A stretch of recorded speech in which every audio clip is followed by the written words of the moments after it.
Home of the Heiser here with Paul McBeth, post-final round of the Waco Annual Charity Open. Paul, can you tell us a little bit how the tournament went this weekend?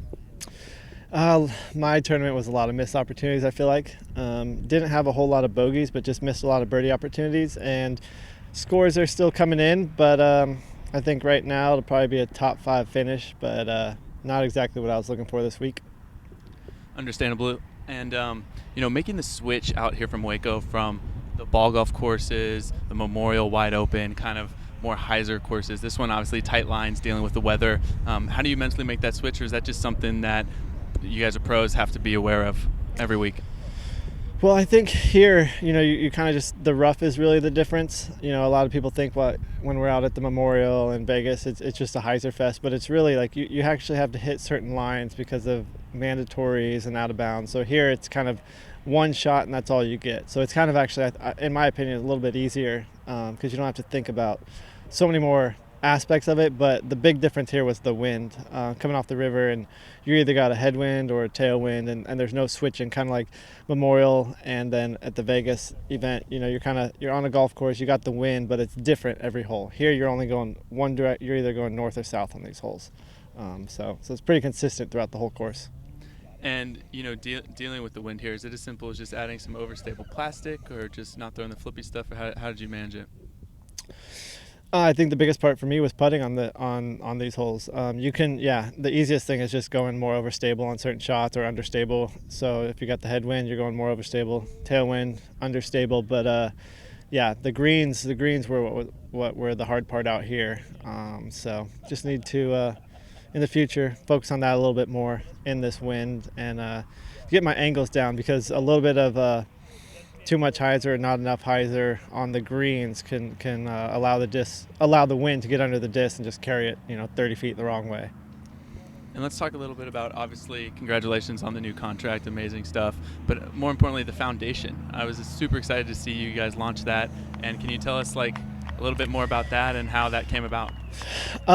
Nothing more on our projects in the future yet. I got to figure out some passport stuff and make sure I can go on our first trip. We might have to postpone it, but we have our first trip lined up, so that'll be announced here soon, hopefully. But yeah, the backstory is I was very fortunate to have a disc golf course close to me, and that's kind of how I got started. And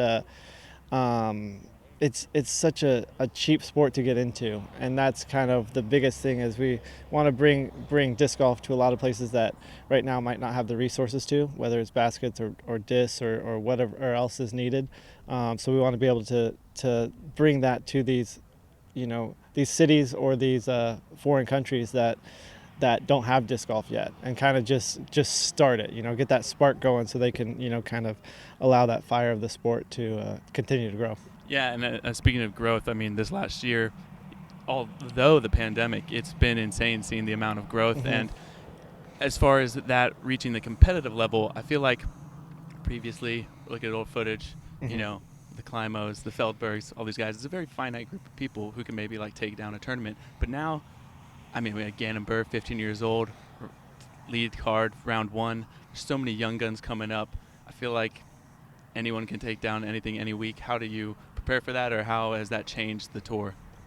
Yeah, there's a lot of new names. I think we're kind of in that shift that we've had in previous years, to where there's a lot of young talent coming in, and there's a lot of the people that were young talent that's starting to find their game on a consistent level. So I just need to continue to go out there and perform, get my consistency down, and get my putting. I think is the biggest thing right now. Once I can expand that confidence zone and not worry about being 45 from the basket, and just know every time I'm 45 from the basket, it's going in. So once I get that dialed, I feel like I'm still throwing the disc better than a lot of people out here.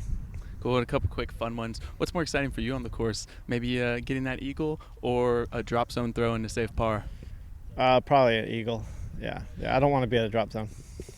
And what gets you more excited? Seeing that package show up at the front door with brand new plastic, or maybe getting the call that one of the discs you lost that you really liked is coming back? Definitely the package, because you never know what's in it. You get a call about a disc, you know what it is, but I think the package is more exciting.